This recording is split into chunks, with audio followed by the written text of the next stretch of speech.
primero lo que llama la atención, supongo que es el hecho de que según decía no sé qué medio, hoy o ayer, es de las pocas veces que un personaje presenta el libro. Yo tengo mis dudas, porque no creo que la relación entre mi persona literaria sea distinta de la que hay entre los dos Vicentes del libro. No, pero es que Vicente en el libro es un personaje. De esto hablaremos después, yo creo, porque esto es una clave para mí del libro.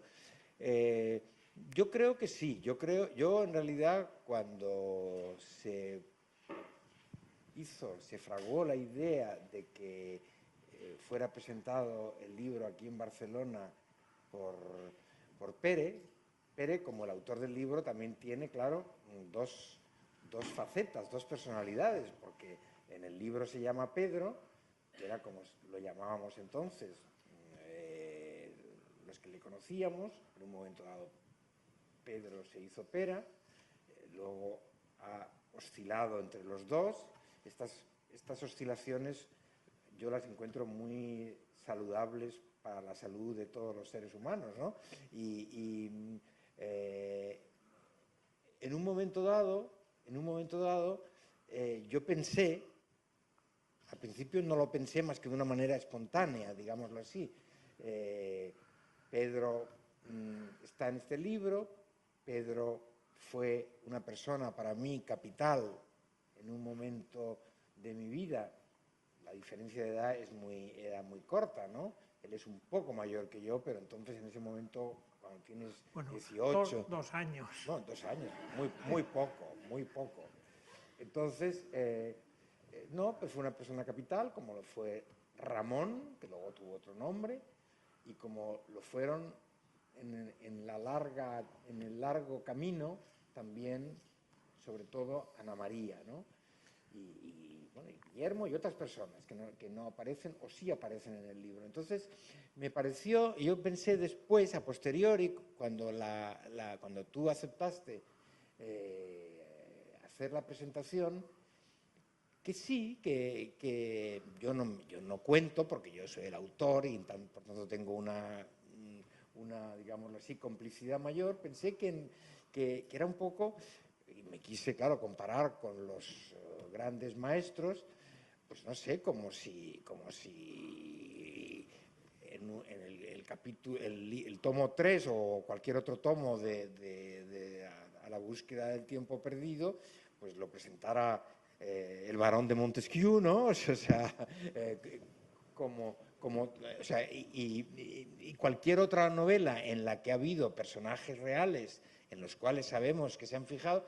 Lo que pasa es que, bueno, en estos casos, digámoslo así, el tiempo o las circunstancias no lo permitieron. Aquí lo han permitido y era una manera de tener una conversación con un ente de ficción que, sin embargo, ha sido una presencia muy larga en mi vida. Yo conocí a Pedro, como lo refleja el libro, primero por carta y después al natural, el día 3 de julio de 1965, en la Estación de Francia, y después han pasado muchos años.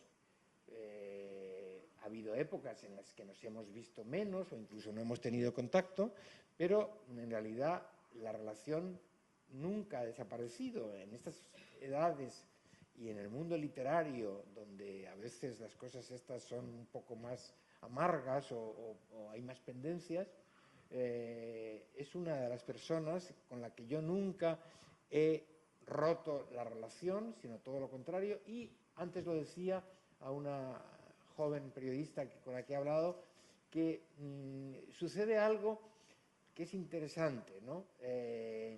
Pedro se ha convertido, como ha dicho Jorge Herralde, en un poeta fundamental del siglo XX, ¿no? Y bueno, y siglo XXI, ¿no? O sea, a mí me has dicho que era un novelista, a lo mejor una de las mejores novelas del XXI, ¿no? Espero que hacer más novelas en el siglo XXI, ¿no? Para dar la razón.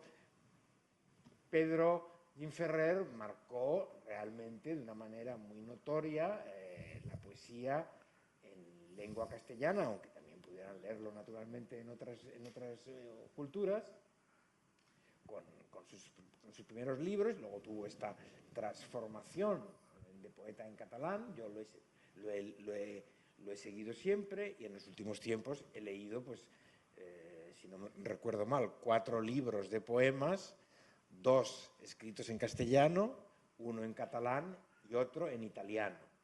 Es decir, o sea, el perfecto europeo, ¿no? En la poesía, ¿no? Alguien que se mueve con una tranquilidad y sin ningún trauma de una lengua a otra y de una cultura a otra, con esa facilidad y con ese logro, ¿no? Bueno, esa es la historia. No, lo que decía es que cuando nos vemos como una especie de fijación infantil que sin duda tenemos, y de la que yo, y creo que él también, sin duda, estamos muy satisfechos, hablamos de cine. Nos encontramos en un acto literario. Yo suelo venir aquí, entre otras muchas ocasiones, ligadas casi siempre a la editorial Anagrama, donde he publicado la inmensa mayoría de mi obra. Vengo también con cierto recelo de Jorge Herralde, que piensa que no puedo ir a otros actos de otras editoriales con tanta asiduidad. Y me encuentro a Pedro y nos saludamos, somos escritores, y de repente surge de una manera espontánea el comentario de una película que hemos visto. ¿Qué te ha parecido esta otra? Pedro compra películas en DVD más que yo y las ve con su mujer, que también es una gran cinéfila. Bueno, entonces hay el cine, que sale mucho en el libro, porque fue el vínculo de unión de este grupo de personas, es fundamental, y es un vínculo que de alguna forma ha estado siempre allí. No sé si estás de acuerdo. Bueno, no me ocurre solo en tu caso. Por ejemplo, últimamente, más que en otras épocas, he visto bastantes veces a Marcé. ¿A quién? A Juan Marcé. A Juan Marcé. Casi nunca hablamos de libros, hablamos de películas. Y seguramente, si hiciera memoria, contaría algún otro caso. Hasta Javier Marías en ocasiones. No digamos Miguel Marías, porque este ya es un crítico de cine. Sí. Y inversamente curioso, con Néstor Amendo solía hablar más de literatura.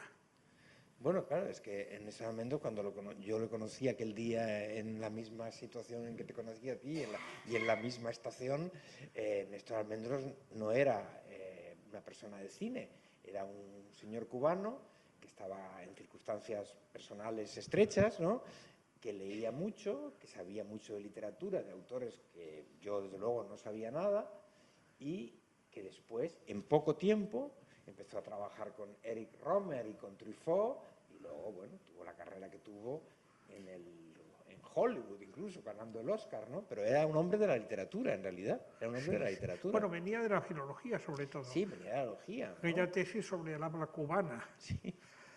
Pero en lo del personaje real en literatura es más frecuente lo que parecía un caso extremadísimo. La duda es si esto es exactamente una novela. El protagonista de la novela, si es novela, Abaddon Exterminador, es Sábato, llamado Sábato, por el mismo Sábato que escribe el libro, y que evidentemente no es el personaje que aparece en Abaddon Exterminador.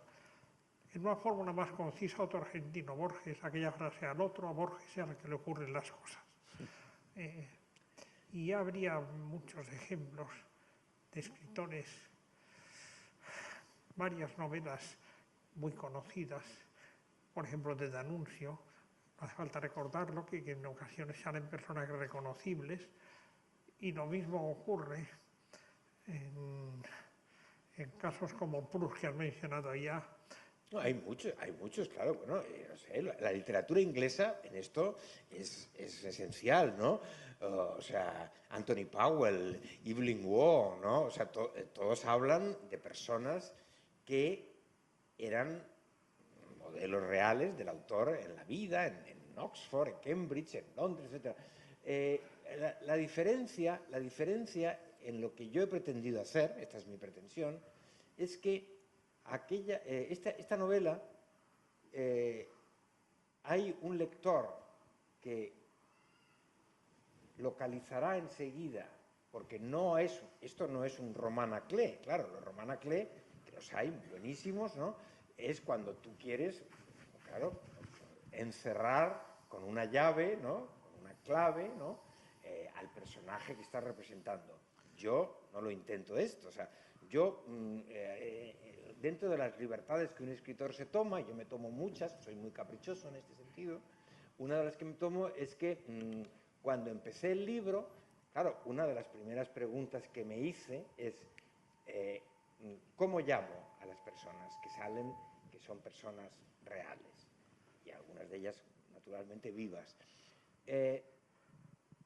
Y pensé que el nombre que tenían era el nombre que sería, y que el apellido no hacía falta, pero no porque el apellido las escondiera de todos aquellos que saben. Aparte, luego se dice, y es fácil de localizar, porque cuando se habla de unos versos de un autor, o se habla en una cosa que está inventada, por otro lado, que es la prueba que hacen el grupo entre ellos mismos para darse acceso a formar parte del grupo, pues claro, ahí las cosas que se citan, cada uno aporta su examen, digamos, su prueba de examen, y son cosas que son escritas por Ramón Terencimós, por Pedro, por Ana María, etcétera, y por Guillermo Carnero y por Vicente Molina.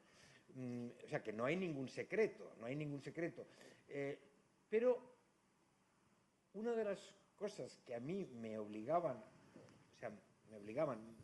me encaprichaba a hacer, era llamarlos, en el caso de Ramón, el nombre que era el nombre que yo conocí y a quien están encabezadas y por él firmadas las cartas que nos cruzamos, llamar a Pedro, como le llamábamos entonces.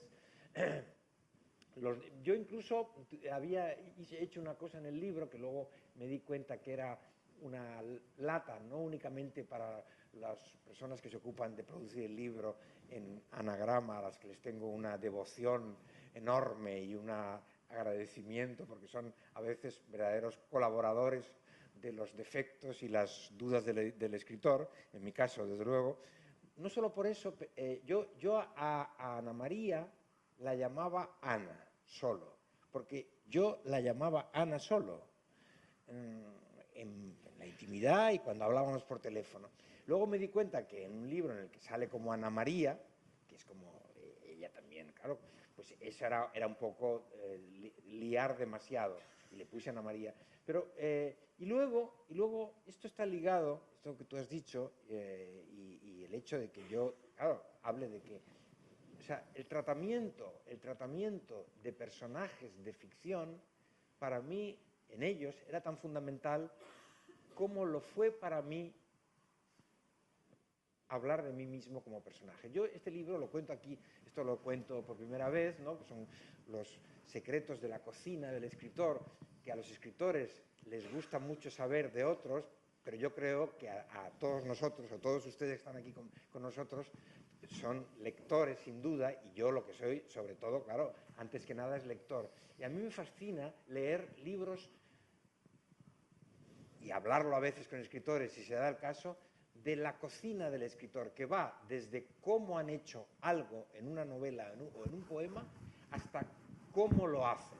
Por ejemplo, yo soy un experto en preguntar qué manías tienen escritores que conozco, a ver si coinciden con las mías, que son extravagantes hasta el gran extremo, ¿no? Entonces, en este caso, yo voy a contar aquí, porque nadie me lo ha preguntado y a nadie se lo he dicho, que yo en un momento dado, cuando llevaba 40 páginas,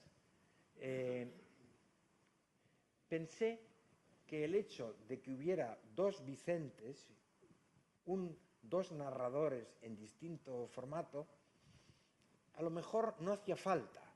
Y empecé a escribirlo sin esa bifurcación. Y no pude seguir. Es decir, no pude seguir.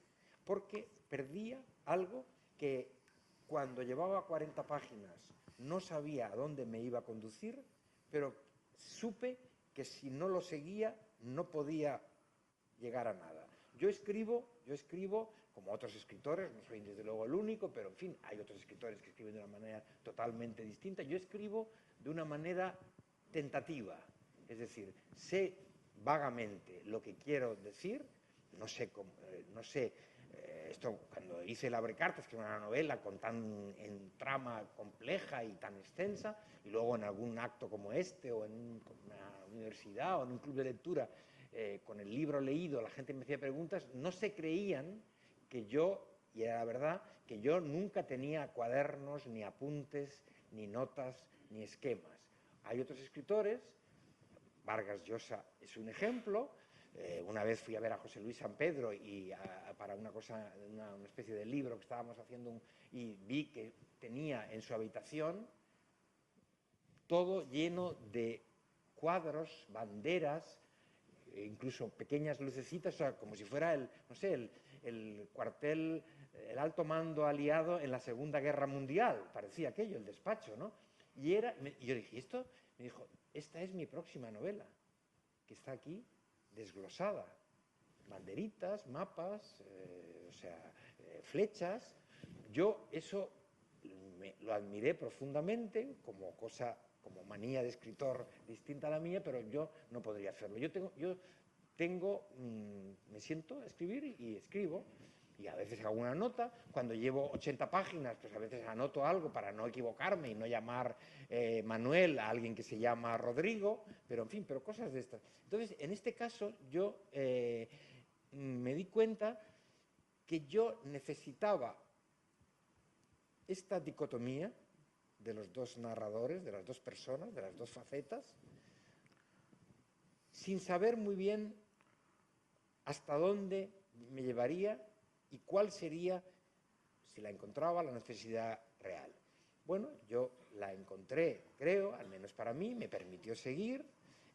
Hay un narrador verificador y un narrador actuador, ¿no? Actuante, pero sobre todo, para no meterse en disquisiciones teóricas que no son las que yo prefiero, a mí me dio la libertad de que yo podía hablar, o sea, podía escribir, podía, digámoslo así, seguir contando la novela y pensar que yo mismo era un personaje de ficción, era un personaje. Y había una autoridad superior sobre mí que si yo fallaba, o si yo dudaba, o si yo tenía estas, digamos, quiebras que a veces el novelista o la novelista tienen cuando están escribiendo, había alguien, por así decirlo, con más autoridad que yo, y que yo podía refugiarme en la mera personalidad del personaje. Bueno, esto, que a lo mejor es un espejismo, a mí me sirvió, y eso explica que a medida que avanzaba, y sobre todo cuando una vez terminada la novela, hubo algunas personas cuyo criterio para mí era fundamental, me hicieron sugerencias y preguntas, yo me viera impelido en una revisión, poco después de terminar el libro y después incluso en pruebas, a trabajar más y acentuar más estas dos voces que hay en el libro, hasta el punto de que en algún momento dado del libro, los que hayan leído o los que lo vayáis a leer, espero que seáis muchos de aquí, hay dos voces contrapuestas, ¿no? Y en el mismo párrafo cambian los tiempos verbales según esa dicotomía. Es una modalidad que yo creo que se entiende perfectamente, y además se entiende a qué conduce. Ser personaje, como al mismo nivel que los demás, y ser reflejados por alguien que ha sido un testigo, que soy yo mismo, pero también por el hecho de que al haber utilizado algún material documental, que no es cuando hablas, cuando hablas tú. Cuando hablas tú, yo creo tu voz, claro, yo creo tu voz. Yo recuerdo que Pedro me dijo, poco después de leer la novela, la primera vez, claro, y fue fuera de la editorial y de una persona a quien yo le dejo siempre mis manuscritos, la persona que la leyó antes, me dijo, sí, me dijo, bueno, sí, el personaje habla como yo, no exactamente, no del todo, ¿no? Hay cosas que no...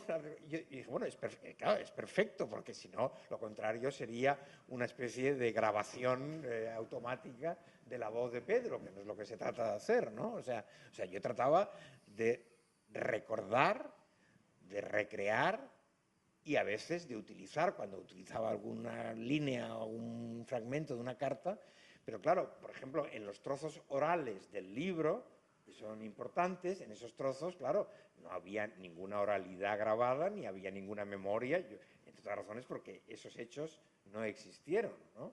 No existieron, ¿no? Las famosas sesiones en las que los 6 se reúnen para hablar del mundo, de la sexualidad y de la política y de mil otras cosas, eso pudo haber pasado, puesto que está inspirado en algo que hacían los surrealistas, realmente ellos, ¿no? Pero que nosotros no hicimos, ¿no? Esto, mucha gente me ha felicitado por haber vivido esas experiencias en mi juventud. Yo le dije, mira, pues desgraciadamente no las vivimos, las he inventado ahora para vivirlas a mi edad, ¿no? Porque no sucedieron, podían haber sucedido, porque el espíritu, yo creo que era un poco así, era un espíritu grupal, ¿no? O sea, un espíritu grupal de un grupo de personas que querían hacer cosas, cambiar la literatura, salirse de los moldes, etcétera, etcétera, pero no lo hicimos, ¿no? Y luego está el estilo epistolar, siempre muy bien reproducido, no solo el mío, el de todos ellos, lo cual no quiere decir que cada carta sea textualmente igual. No. Y en el caso de que lo fueran, que no lo creo, que cada carta no lo que dijera fuera cierto, no lo que cada cual pensaba que correspondía que dijera en aquel momento aquel interlocutor. Esto lo he notado en mi propia carta, creo que hay una sola extensa, y he querido notarlo en varias más. Y sin duda, el mayor acierto es la, llamémosle, falsa carta final de Ana María, que es su voz, pero al mismo tiempo no es su voz, porque escribía así, pero no escribió esto. Sí, claro, no es una... Yo no lo tengo como una carta, lo tengo como una especie de, digámoslo así, casi pienso que es un monólogo final de un personaje, ¿no? Sí, ahí está, hay varias fuentes, aparte de la imaginación del autor, claro, que es lo que más se utiliza. Hay algunas cartas, en efecto. Guillermo Carnero, con quien también estoy en contacto y que ha leído el libro, me ha dicho ayer que él tiene cartas de Ana María que se parecen a lo que hay en el libro, ¿no? Lo cual me pareció, bueno, o sea, claro, algunas cosas son tomadas. Yo descubrí 2 cosas que no recordaba, que yo lo guardo todo, ¿no? Lo guardo todo, todos los papeles de mi vida los guardo, ¿no? Y tuve la suerte además de que hace unos años alguien me ayudó a ordenarlos, con lo cual pues, tengo acceso a ellos. Pero claro, en una casa donde hay tantos libros y tantos papeles, no siempre uno encuentra las cosas. Y en un momento dado, cuando yo empecé a trabajar en este libro, yo tenía cartas tuyas, tenía muchas cartas de Ramón Terenci Moix, ¿no? No se conservan ninguna mía porque, como se cuenta en el libro, pasó algo que es divertido, ¿no? Además que pasó en el Cairo, como una predestinación para él, ¿no? Que acabó siempre siendo tan egipciaco, ¿no? Una cosa muy divertida que por una casualidad la leí cuando la novela ya estaba terminada. De este tema no se hablaba y de repente para una reseña que estaba haciendo para una revista releí unas memorias que las se publicaron en castellano y en catalán también en anagrama, o solamente en castellano en anagrama, ¿no? Las memorias de los perfiles de Castellet, ¿no? Y ahí leyendo esto, lo leía porque estaba escribiendo algo sobre semblanzas literarias en la literatura española, me encontré con que algo que la primera vez no lo había leído, no había reparado en ello, que Castellet cuenta como en un viaje político muy divertido, yo el viaje lo cuento brevemente, claro, se declaró el estado de excepción en España y Ramón llamó por teléfono con una gran dificultad telefónica allí en el Cairo, donde estaban, ¿no? Y para pedirle a Ana María que quemara todas las cartas comprometedoras que tenía en una caja encima de su habitación en la calle Joaquín Costa de Barcelona, ¿no? Y a mí me sorprendía que no hubiera aparecido ninguna carta de las que yo escribí en su momento, pero bueno, hay gente que no las guarda, ¿no? Y gente que guarda todas. Tú me dijiste que tenías, por ejemplo. Sí. Me extrañó y bueno, y ahí está. Mis cartas fueron quemadas por culpa de Franco, por culpa del estado de excepción, y desapareció un documento más de la petite histoire literaria, ¿no? Pero yo lo que descubrí en estas búsquedas es que tenía cosas sueltas, un texto suelto que era de Ana María, claro, porque estaba firmado por ella, y una cosa de la que yo no tenía recuerdo, curiosamente, y era un diario, una especie de cuaderno de anotaciones. Yo llevé un diario cuando era niño, ¿no? Que naturalmente duró muy poco, un diario católico, y eso lo conservo también como documento, pero eran como 15 páginas, me cansé enseguida. Y luego, desde el año 93, llevo un diario que tiene miles de páginas ya. Pero en esta época, en los años 60, 70, no tenía ningún diario. Sin embargo, encontré que yo tenía unas páginas en un cuaderno donde yo había copiado conversaciones con Ana María. La relación de este grupo de amigos, aparte de la relación escrita, fue muy oral. Hablábamos mucho por teléfono, tú te acuerdas, horas, o sea, realmente horas, ¿no?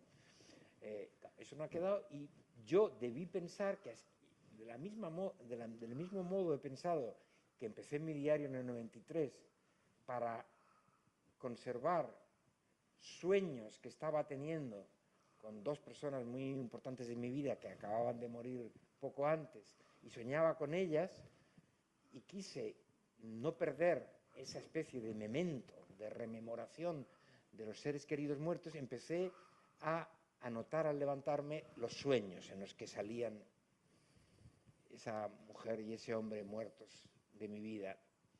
Luego el diario fue evolucionando, ya es un diario de sueños y de vida real, y llevo muchísimo. Entonces, aquí era una cosa parecida. Yo debí tomar, no lo recordaba, nota de conversaciones, de cosas que me decía Ana María, ¿no? Y esas cosas también las he utilizado. Y luego, naturalmente, que es para lo que uno escribe, para lo que uno escribe, yo para lo que escribo, inventar. O sea, inventar a la manera de, o sea, hacer a la manera de escribir. Hay cosas de este monólogo, como quieras llamarle, o despedida, o testamento, porque tiene algo de testamento, este texto largo de Ana María. Hay cosas que parecen de ella, pero son de Molina, ¿no? O sea, claro, porque una vez que entras en el juego literario, pues te apetece hacer este tipo de cosas, ¿no? Es un juego casi oulipiano, más fácil que el juego oulipiano, no tengo que quitar letras, ni vocales, ni todo eso, pero sí hacer una especie como de prestidigitación de la voz que habla. Bueno, esto es en parte lo que había observado yo, y para notar la mínima frontera entre lo llamemos real y lo llamemos ficticio, hay que tener en cuenta dos cosas. La capacidad mimética tuya es muy notable respecto a cada uno de los que hablan o escriben. Sospecho que es posible que salvo raras excepciones, las cartas sean en parte tuyas y en parte de quien las firma. La redacción está muy bien adecuada a cada uno. Y luego el fragmento más difícil en este sentido de delimitar es toda la parte final, que es la culminación en este aspecto y en otros del libro, de Ana María, que parece suya y no podía ser suya por razones de tipo factual, es decir, como si ella hablara en una época cercana, pero no hubiera ocurrido nada desde el año 70 y poco. Esto lo hace muy conmovedor porque es verdaderamente una especie de ultravida. Y por cierto, Ana María a su vez evolucionó en la forma que tú dices. En los últimos años se hacía llamar y se llamaba a sí misma únicamente Ana. Ana. Lo de Ana María me parece que inicialmente, aunque fuera cierto en su documentación, era repetir las iniciales de Ana María Matute, que podía hacerlo, AMM, y solía firmar muchas veces AMM algunas cartas o dedicatorias. Pero aunque se llamara Ana María, en los últimos años se llamaba a sí misma Ana. Y hasta recuerdo que alguna vez se me llamaba, decía, yo soy Ana. Ya no decía Ana María. Ana María es que llama para los libros. Sí. Junto a esto estuvo el hecho de que la propia Ana María Matute, entre tanto, murió prematuramente dentro de lo que cabe. Todo el libro es muy coral. Hay dos partes en el libro de extensión desigual. Una parte es la previa a julio del 65. Esta es no otra novela, pero sí otra clase de novela. Podría parecer por un lado una novela irónica y una novela de aprendizaje, pero no al modo alemán, sino al modo de Gil Blas de Santillana. Creo que te lo dije por teléfono eso. Tenía algo de Gil Blas de Santillana, lo cual... Picaresco, sí. ¿Eh? Novela picaresca, en el Sí, fondo. pero en la traducción del Padre Isla, no en el francés de Lesage. La he leído, te he de confesar que yo no había leído este libro, nunca lo conocía. ¿Pero en qué ¿no? idioma lo has leído? Lo he leído en la traducción del Padre Isla. Muy buena, ¿eh? En una edición de Argentina, en 2 volúmenes, con letra pequeña, que ya está... Yo tengo una edición antigua, muy antigua, del siglo XIX. La he leído, sí. No me he reconocido en absoluto, pero me ha divertido mucho leerla como precedente de mí mismo, ¿no?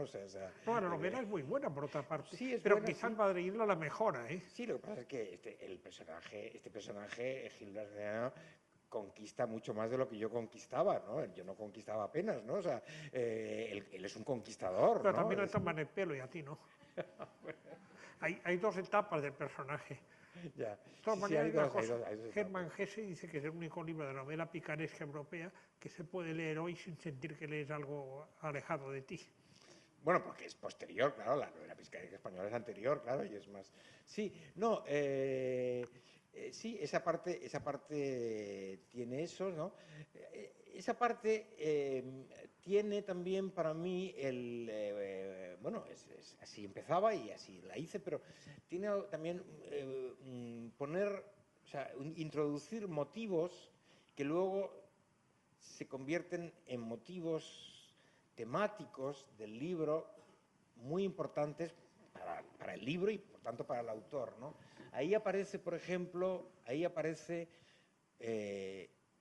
beso a la madre. Hay el tema del beso a la madre y ligado a ello una de mis obsesiones, que claro, es como la literatura, es el terreno donde uno puede dar rienda libre a sus obsesiones. Yo nunca he fumado en mi vida, nunca he fumado, ni un solo cigarrillo. He tenido una reacción, sin duda, psicopática frente al cigarrillo, frente al tabaco. Sufrí el castigo de que toda mi vida crecí rodeado de fumadores, ¿no? A los que acepté porque eran, entre otros, gente que admiraba. En la novela hay dos grandes fumadores, de los que se habla en este caso, y luego pues mi padre era fumador y personas con las que tuve una relación muy profunda durante muchos años, como Juan Benet o Javier Marías, en realidad eran fundamentalmente fumadores, o sea, no hacían, lo que más hacían era fumar, ¿no? También escribían a ratos, pero en realidad yo los recuerdo como personas fumando sin parar. Entonces, bueno, yo he de decir en mi favor que junto a la psicopatía tenía una gran tolerancia, primero porque estaba allí con ellos y sobre todo porque nunca traté de evangelizarles contra el cigarrillo, ¿no? Como hacía mucha gente, ¿no? A mí me parecía que ellos fumaban y que sin duda sería un placer, y yo en un momento dado, tendría entonces como 22 años o 23, me planteé seriamente, menos mal que enseguida lo desterré de mi cabeza, si debía ir a un psicoanalista a que me explicara por qué yo tenía este rechazo, porque yo realmente tenía un rechazo. Por ejemplo, en mi juventud alocada en Londres se tomaba todo tipo de productos, yo he tomado algunos, nunca pude tomarme un joint de marihuana porque cuando estabas en cadena y te lo pasaban, yo me ponía, o sea, retrocedía en el asiento como cuando ves al maligno, ¿no? Entonces, quiero decir, y al mismo tiempo me daba rabia no tomar el producto que a todo el mundo le colocaba tanto, ¿no? Y también, y se ponían a reír y a hacer otras cosas incluso superiores, ¿no? Entonces, claro, entonces dije, ¿y si realmente hay algo en mí? Hay algo en mí. Entonces empecé a pensarlo, me ahorré al psicoanalista, hice yo un poco de psicoanálisis barato en mí mismo y recordé unas escenas, estas son escenas, o sea, escenas primordiales que se llaman en este terreno, o escenas prustianas, también podríamos llamarlas, ¿no? Claro, o sea, los sobresaltos y los traumas del narrador de Proust, salvando las distancias, yo me di cuenta que, y esta es la primera parte del libro, que para mí es muy importante, porque luego la madre reaparece y reaparecen los fumadores a mi alrededor. Yo realmente, mi madre no fumaba, mi madre era una enemiga del tabaco, estaba siempre detrás de mi padre, Juan, deja de fumar, no sé qué, pero había al menos no más, 5 o 6 veces al año en que mi madre fumaba, que coincidía cuando había unas fiestas, el día de Santa Rosa, el día de San Juan, el día de no sé qué, y en Navidad, y eran días en los que coincidían con que en mi casa había una fiesta a la que un niño no iba, claro, porque el niño tenía que ir al día siguiente al colegio y tenía que acostarse.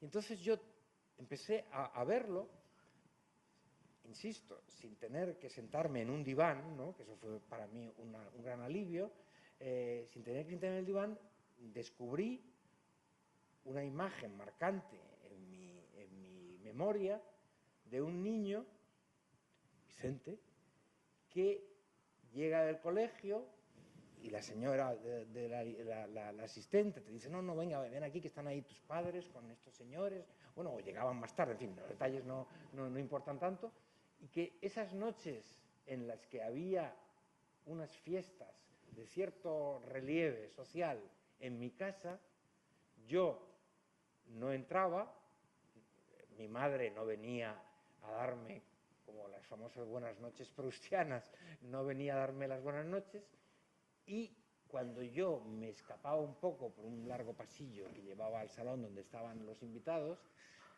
mi madre fumaba, porque ese día había, como todas las demás mujeres, todas las demás señoras fumaban y mi madre fumaba.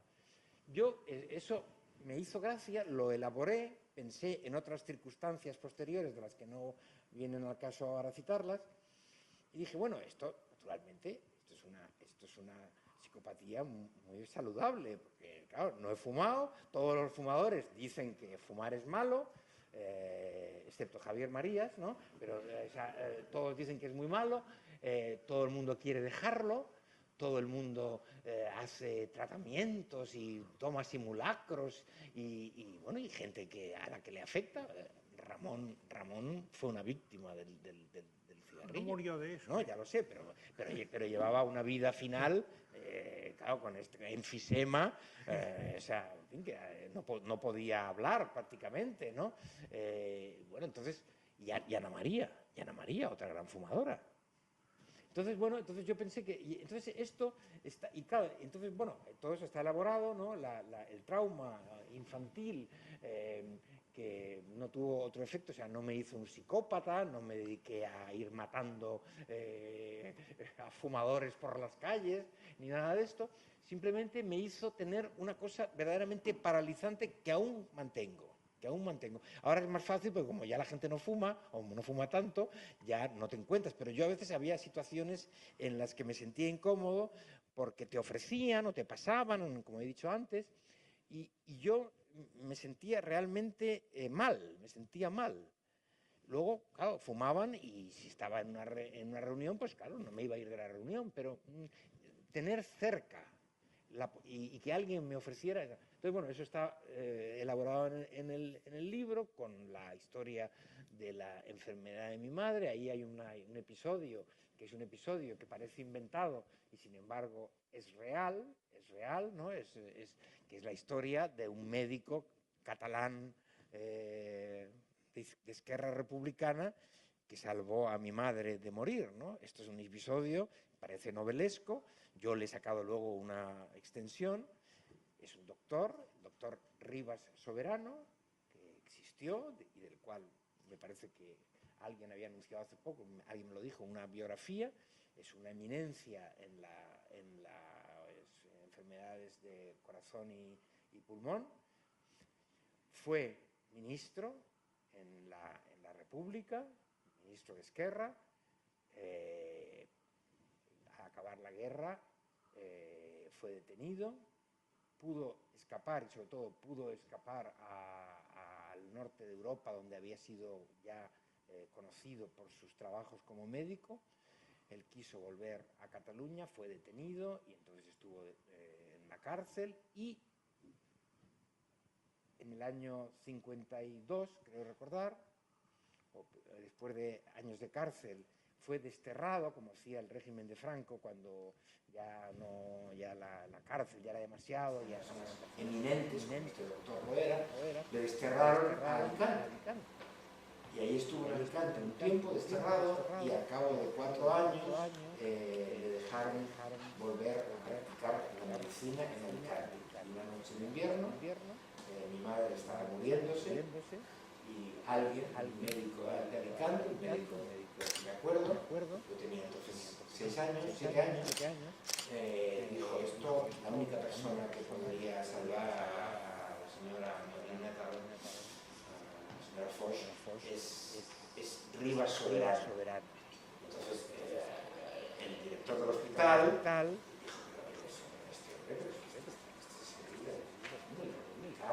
dijo, sí, pero es una eminencia, mi padre estaba desesperado, movió todo, ya localizaron al doctor Rivas Soberano, con la imagen, probablemente fantaseada, yo también lo reconozco, de cómo yo vi llegar al señor, Martín, en Laván, y estuvo una hora, mi madre, y al final dijo, bueno, hay un medicamento nuevo que aquí en Alicante no está, en Valencia creo que se puede conseguir, en tal sitio, Valencia está cerca, claro, en Alicante, y si lo encuentran, esta noche mismo, cuando llegue, pueden darlo, y eso es lo único que tendría mi padre, salvar a su señora, y si la salva, si le dan y reacciona, mañana ya me mandaron a un coche a Valencia y no con medicamentos, se lo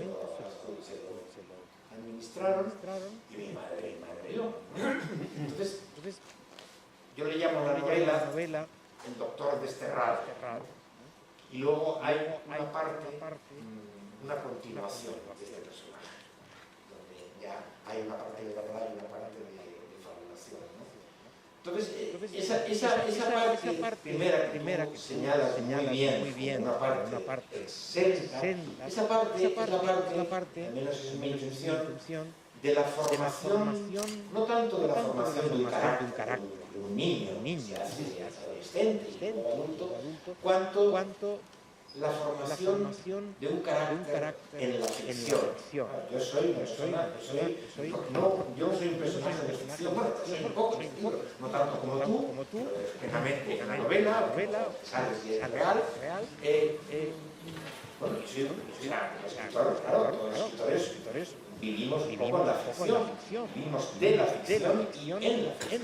Entonces, en esa vida de la ficción, el episodio de esta llegada a mitad de la noche, en casa, yo tenía que haber estado dormido, que me llegó a las 11, pero no, claro, pues estaba muy mal, estaba justo una amiga que me llamaba, mi hermano era mayor, estaba despierto, en fin. Bueno, yo vi todo aquello y ese episodio y las cosas que decía un personaje, que más o menos eran verdad y tal. Bueno. Y luego, los demás episodios, cuando yo soy un colegial, en el cual también tiene su importancia la aparición física y mi relación con el primer escritor que yo conocí en mi vida.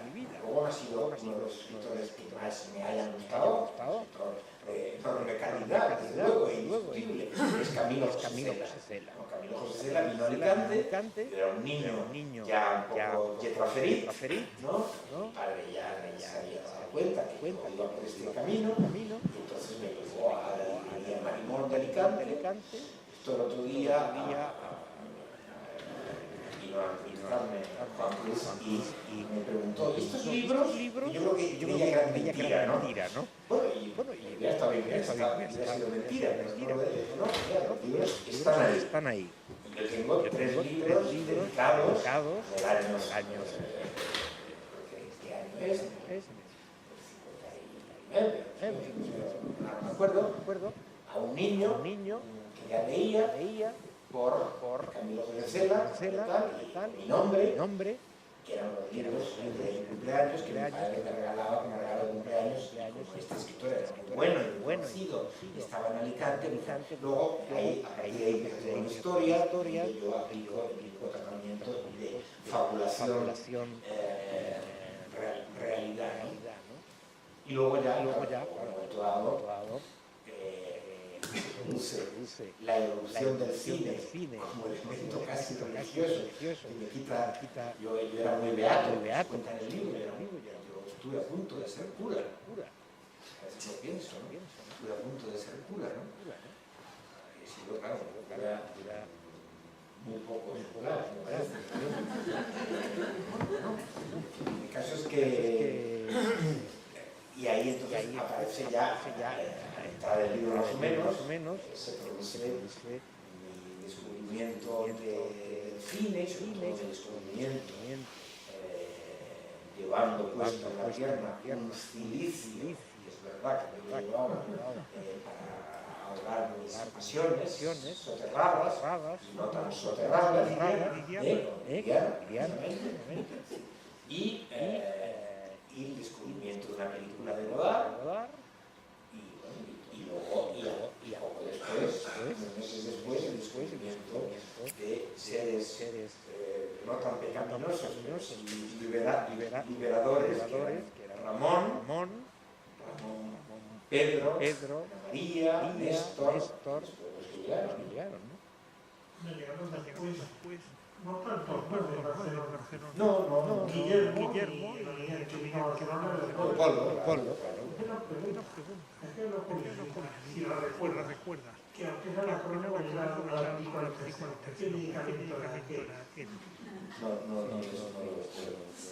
¿Sabes de qué familia era? Una antibiótico. Sería un antibiótico fuerte, hablando de época que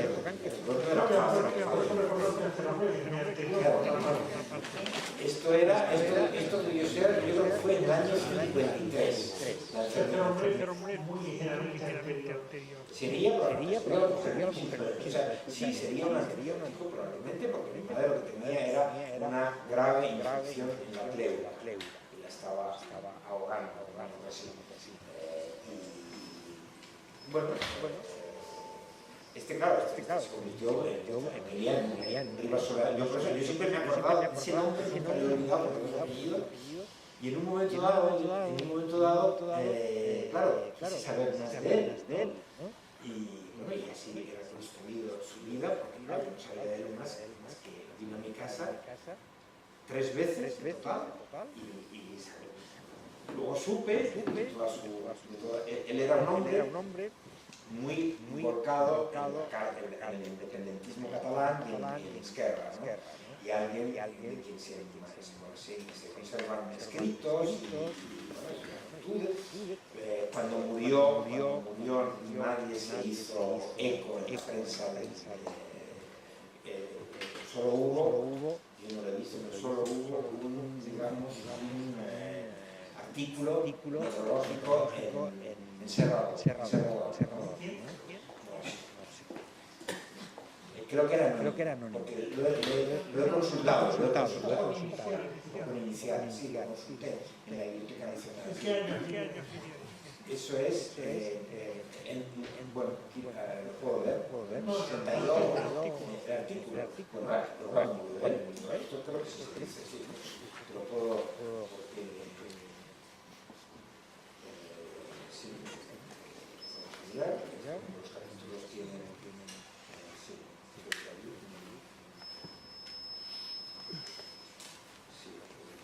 Francesc Ribas y Soberano se llamaba él, y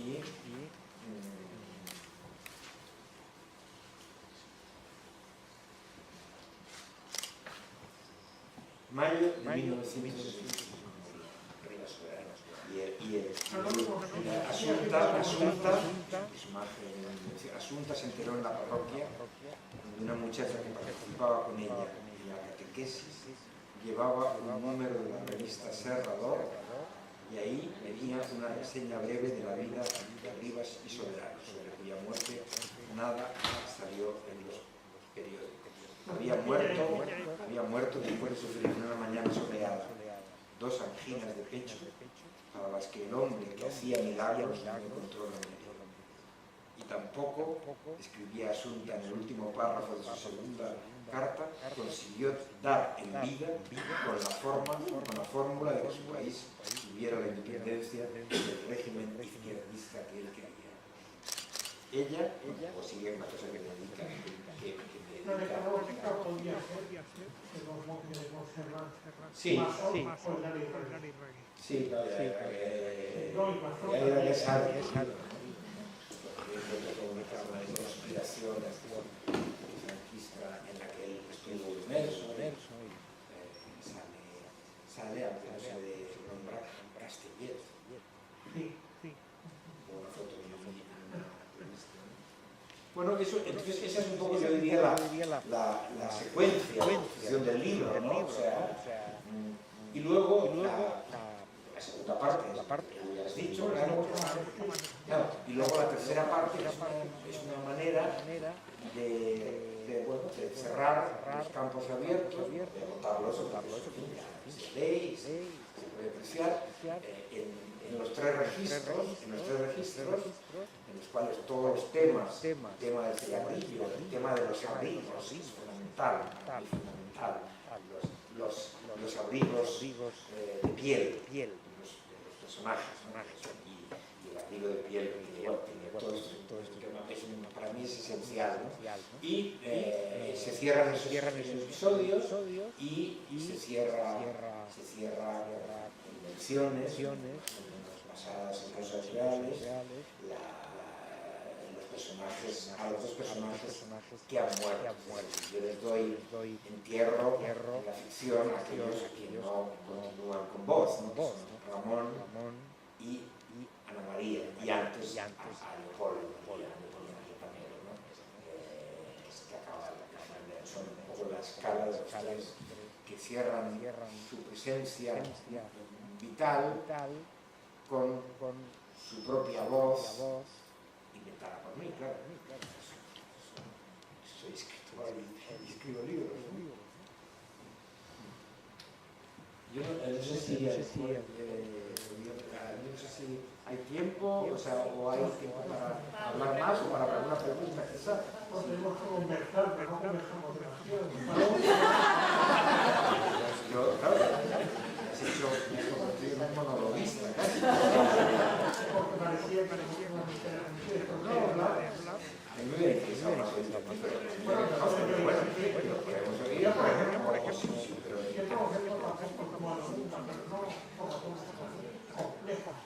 Creo que hay dos cosas que me hicieron llamar la atención a la investigación. Una es eso de Tosco, y a mí también, gente que me rodea de humanos, no importa lo que no molesta nada de trabajo, pero a mí me hizo toser de mí. Lo mismo me pasó cuando era en la playa con una hora que me parece que me iba a llevar, nunca gusta intentar nada. Pero yo, esto considero de los oscuros, los freudianos, lacanianos, por el libro en sí. Es un libro que comienza a la final de la última línea, creo. No lo sé. Yo creo que el libro, o sea, la resolución de Ana María es de Ana María y es una manera de terminar, es la historia. Esto es la historia, esta es la historia, tú a lo mejor la conoces mejor que yo, ¿no? Porque yo no sé más que hacer. O sea, ella quiso escribir la historia de los novísimos, realmente, ¿no? Yo no la he escrito, pero he hecho algo parecido en lo que nos concierne a algunos de nosotros, ¿no?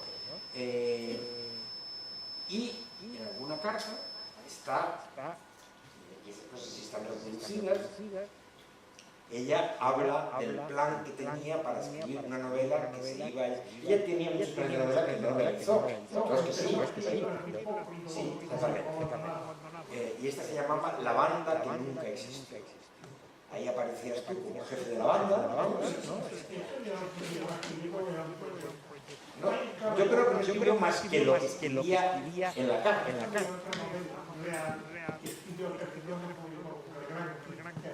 Sí. Pero ¿y eso se conserva? Se conserva, pero ella no quería publicarlo porque no se ha publicado. La escribió antes de Julia. Tal vez escribió después de Julia para una beca que le dieron, pero era para escribir, para publicar, la escribió dos veces. ¿Y Monty no ha muerto? Esto era un proyecto que escribió poco. Pues yo creo que la banda que nunca existió, entonces, a mí me gustaba el título, La banda que nunca existió, entonces éramos un poco una banda, existimos realmente. Ella, en estos fragmentos que yo reproduzco, ella habla del triunfo de nosotros. Cuando ella habla de esto, habla del grupo más joven de los novísimos, ¿no? Y yo meto a Ramón Moix, que no era novísimo, claro está, pero que formó parte del núcleo fundacional, claro, sin escribir ninguna poesía. Entonces, ella dice que ella pasa de la exaltación, es decir, sí, hemos hecho tal, o lo vamos a hacer, pero claro, yo en realidad la tristeza que había en ese final, yo no pienso que sea una novela triste, ¿no? Pero piensa en Ana María, claro, porque Ana María, claro, yo no dejo, se dice en el libro, eso no, pero claro, esta es la voz de alguien que ya no existe, que ha muerto. Yo trato de hablar de alguien que cuenta unos proyectos, unas novelas que no hizo o no publicó, y unas aspiraciones, de unos amores que tuvo y no tuvo, es decir, o sea, toda la frustración que en la vida se tiene, de alguna forma yo la convierto en ella, la hago la portavoz de esto, pero claro, al mismo tiempo yo la imagen que tengo de la novela, o sea, yo tengo que estar no contento, yo tengo que estar en una condición más bien alta, o sea, un poco alto, como se dice en el lenguaje de la droga, para escribir. No tomo nada, pero tengo que estar como si hubiera tomado algún producto, ¿no? O sea, por ejemplo, si no duermo lo suficiente, no puedo escribir ni una línea. Esto es una esclavitud. No, hay gente que escribe, o sea, bueno, Vargas Llosa desde los 7 años duerme 3 horas al día y produce, como todos sabemos, ¿no? O sea, entonces, quiero decir, yo tengo esta desgracia. Hay días en que no puedo, aunque esté en la fase más apasionante de una novela, no puedo escribir ni una línea si no he dormido. O sea, he dormido bastante. Y entonces, sale, pero puedo poner. Es que si no, no me puedo poner. Entonces, yo el recuerdo que tengo, yo me considero un humorista frustrado, frustrado en el sentido de que yo querría ser de que sale en un escenario y cuenta cosas cómicas, ¿no? Y vive de esto. Eso no soy demasiado tímido para hacerlo, pero a mí lo que me interesa, lo que querría ser y lo que me interesa en la literatura es cuando hay humor, ¿no? Por ejemplo, los grandes humoristas que no lo parecen. Beckett, Faulkner, Benet, o sea, grandes humoristas. La gente no los considera así. A Beckett, Beckett es un payaso, es un genio de la comicidad, ¿no? La obra de Beckett hay que leerla como obra cómica, ¿no? Es mi impresión. Y la de Benet. Entonces, o sea, yo recuerdo en este libro la gran comedia que hay. Al menos lo he intentado hacer. Las escenas de las sesiones, las escenas de cuando yo conozco a un grupo de muchachas alicantinas que se parecen todas en el nombre y son todas mis hermanas. Esos episodios son los episodios que a mí me hacen más feliz. Claro, luego está el pozo melancólico que dicen los que me conocen que yo tengo y que debo tener seguramente y que trato a lo mejor en la vida real, en la ficción, de ocultar, pues siendo cómico, queriendo ser cómico. Eso, en fin, eso me dirá la historia, si es que la historia alguna vez se ocupa de mí. El libro, ¿no? El libro es cómico. Sí, de hecho, me han invitado a esto de ser libro. Estoy contento que me han invitado a la feria del libro de Guadalajara, la FIL de Guadalajara, y me han adjudicado a otros temas abstrusos, ¿no? Sociedad y poesía, ¿no? El final de la historia reflejado en la literatura. A mí me han puesto en una mesa de humor y literatura. Estoy encantado. Por ejemplo, una imagen falsa,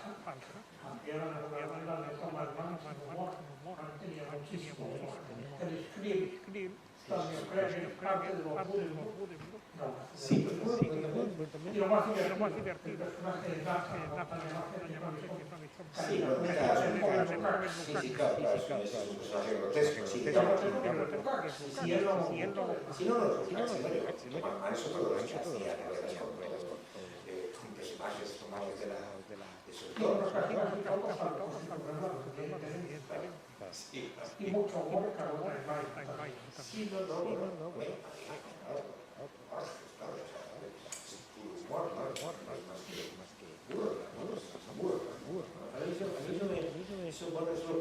eso es lo que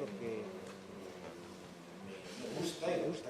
Claro, luego la gente me dice que los libros son tristes, ¿no? Sí, lo dice la Marina. No, pero hay alguna gente que ve la tristeza. Yo la debo tener, pero yo para no entristecerme más, pienso en mí, o sea, reacciono siempre con humor, incluso ante las adversidades, ¿no? O sea, trato de serlas. Hace poco he escrito algo que es eso, una manera de vencer una adversidad que he tenido a través del humor, ¿no? Me sentí muy a gusto. Hay tres personajes que quedan bien cada uno a su modo. Somos tú y yo y Ramón Terenzi. Leopoldo está bien en otro sentido totalmente distinto, pero quien se lleva la palma son dos personajes femeninos. Son los que quedan mejor de todo el libro, sin la menor duda, la doctora Mabuse y Ana María.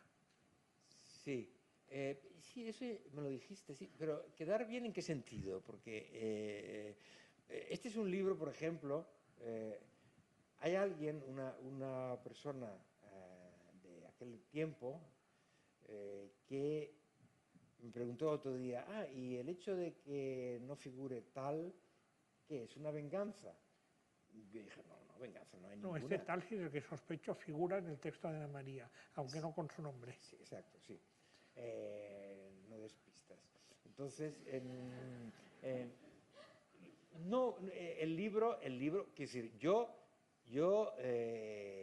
bueno, como todo el mundo, conocemos ejemplos, y algunos son muy altos, de gran altura, de venganzas literarias, ¿no? O sea, y de hecho, yo en un libro anterior a este, había una parte que era eso, la venganza literaria. Yo hice una venganza literaria de la que no estoy muy orgulloso en un momento dado de mi vida, ¿no? Bueno, como era a través de la poesía, no tuvo demasiada repercusión porque la poesía nunca da noticias de primera página, ¿no? Pero bueno, hay grandes ejemplos de venganza literaria, ¿no? Alguna es de baja estofa y otra de gran estofa, ¿no? En este libro no hay nada, o sea, yo no quería, o sea, elegía unos personajes que eran personajes realmente auténticos y de un momento dado de mi vida, y claro, a esos personajes no los quería de ninguna manera ridiculizar.